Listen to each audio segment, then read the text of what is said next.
कसं आहे मित्रांनो, सकाळी पप्पा लवकर गेले तर रानात मका राखायला. 5-6 दिवस झालं मका टाकून तुम्हाला तर माहिती आहे मित्रांनो, आता ती उगवल्यामुळं चिमण्या आणि खारोट्या ती मका काही राखेना झाली. मक्याचा पाक सुपडा साफच करायला होतो. त्यामुळे पप्पाकडे निघालो होतो आणि पप्पाकडे जात असताना हिंमतीत चिक्कू लागते बा. चिखलात सगळं पाय राड झालं.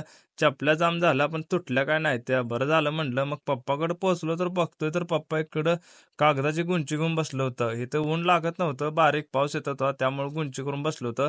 तर मका बघतोय तर इकडं मका एक नंबरच उगवली होती मित्रांनो. कशी उगवल्या कमेंट करून सांगा.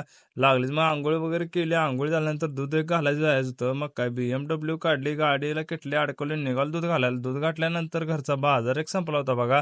मग बाजारासोबत मॅगी वगैरे घेतली. त्यात आज आहे शाळेचा पहिला दिवस असल्यामुळे आपल्याला जरा शाळेत लवकर यायला लागते हो.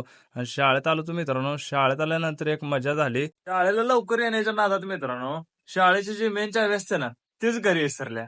मग काय निघालो बघा, आपली BMW काढली परत आणि ओके मध्ये परत निघालो घरी. घरी आल्यानंतर मम्मीला म्हणलं, अगं शाळेची चावी राहिली, तेवढी चावी दे. चावी तेवढी शाळेची घेतली तसं. मग काय परत आलो आपण शाळेत. शाळेत आल्यानंतर मग लागलंच मेन ऑफिस तेवढं उघडून घेतलं बघा.